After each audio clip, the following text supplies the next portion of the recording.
یہ کائنات کس نے پیدا کی؟ اس کائنات میں زندگی کس نے پیدا کی؟ اس کائنات کے لیے اصول اور قوانین کس نے بنائے؟ یا کیا اس کائنات میں اللہ کی ذات واقعی موجود ہے؟ ایسے بہت سے سوالات ہیں جو انسان کے عقل و شعور پر مسلسل دستکیں دیتے رہتے ہیں، اور انسان اپنے ارتقاء کے علمی اور تعمیری سفر میں جب آگے بڑھتا ہے تو ایسے ہی پیچیدہ سوالات کے ساتھ مستقبل میں قدم رکھتا ہے، اور پھر اپنی تلاش اور جستجو کی مدد سے ان سوالات کے جوابات ڈھونڈتا ہے۔ خدا، کائنات اور انسان کے استکون میں سچ تو یہی ہے کہ سب سے بڑا سوال بھی اللہ ہے اور سب سے بڑا جواب بھی اللہ ہی ہے۔ عموماً یہ مانا جاتا ہے کہ انسان کی زندگی پر مذہب، سائنس اور اس کے سماج کے بڑے گہرے اثرات ہوتے ہیں۔ اس حوالے سے اگر ہم دیکھیں تو جہاں ایک طرف مذہبی طبقے میں عقلی رویے کو پسند نہیں کیا جاتا، وہاں سائنس کی بنیاد بھی مذہبی عقائد پر نہیں رکھی جاتی۔ یہی وجہ ہے کہ صدیوں سے سائنس اور مذہب کے مابین ہمیں ایک تصادم نظر آتا ہے۔ اس گفتگو کا مقصد آج آپ کے سامنے دو کتابوں کا تعارف پیش کرنا تھا، اور وہ دو کتابیں تلاش ہی کے نام سے ہے۔ ایک معروف لکھاری ممتاز مفتی اور دوسری کتاب ان کے صاحبزادے اکسی مفتی کی ہے۔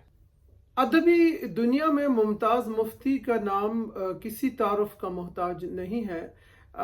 یہ جو ان کی کتاب ہے تلاش، تو اس میں انہوں نے کچھ ایسے سوالات اٹھائے ہیں جو بظاہر تو بڑے معصوم اور عام سے لگتے ہیں، لیکن حقیقت یہ ہے کہ ان سوالوں کے جوابات میں ایک اپنی منفرد خصوصیت موجود ہے، جیسے اسلام کیا ہے، مسلمان کیا ہے۔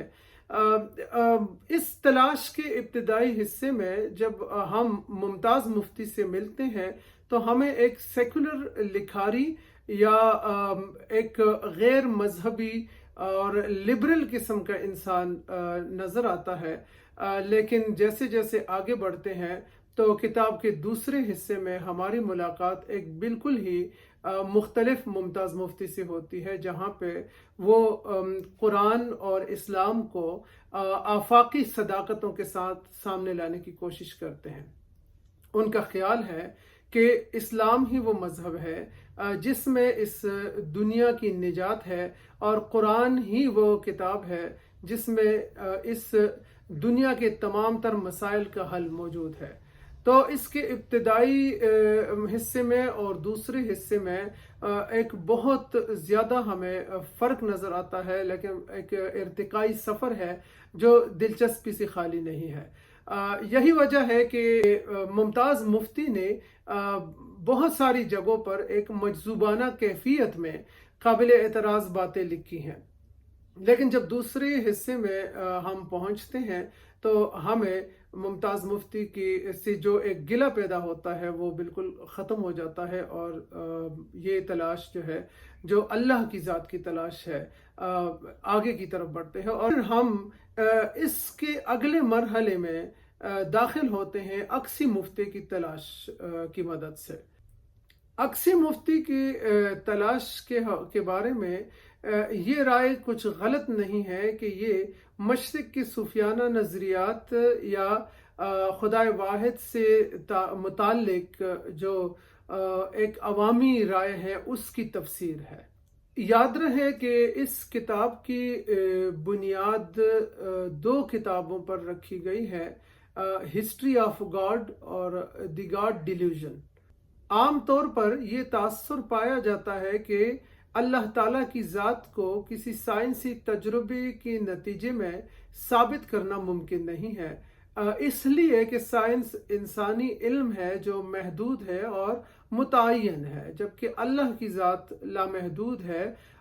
تو ایک محدود عقل کے لیے ایک لامحدود وجود کو ثابت کرنا مشکل ہے، اس لیے انسان کے اختیار سے اور بس سے یہ باہر ہے۔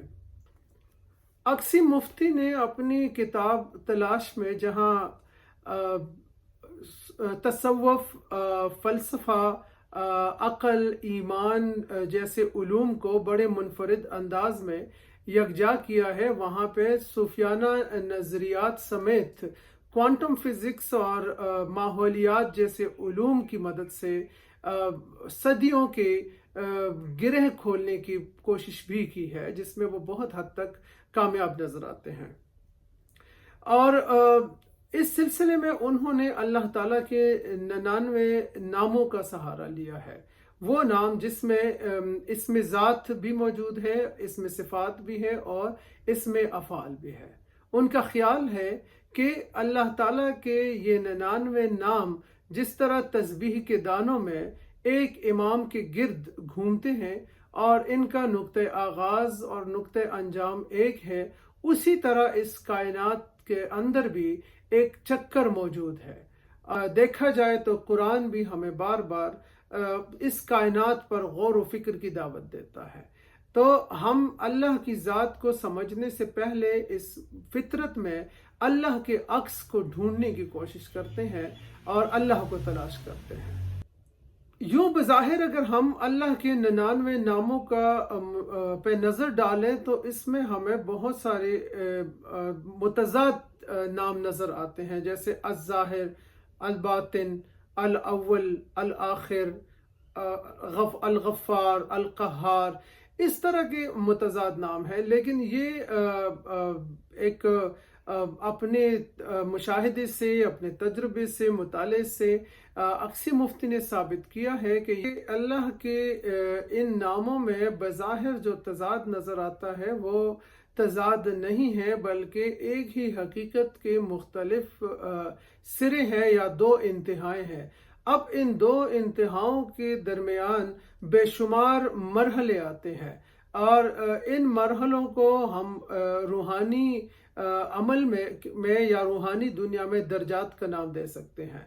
تو یہ جو ایک انتہا سے دوسرے انتہا تک پہنچنے کے لیے مختلف درجات سے گزرنا پڑتا ہے، تو اس میں اس کائنات اور اس کائنات سے وابستہ بہت ساری حقیقتیں کھلتی ہیں۔ اسی طرح اللہ اور اللہ کی ذات سے متعلق بھی بہت ساری حقیقتیں کھل کر ہماری سامنے آ جاتی ہیں۔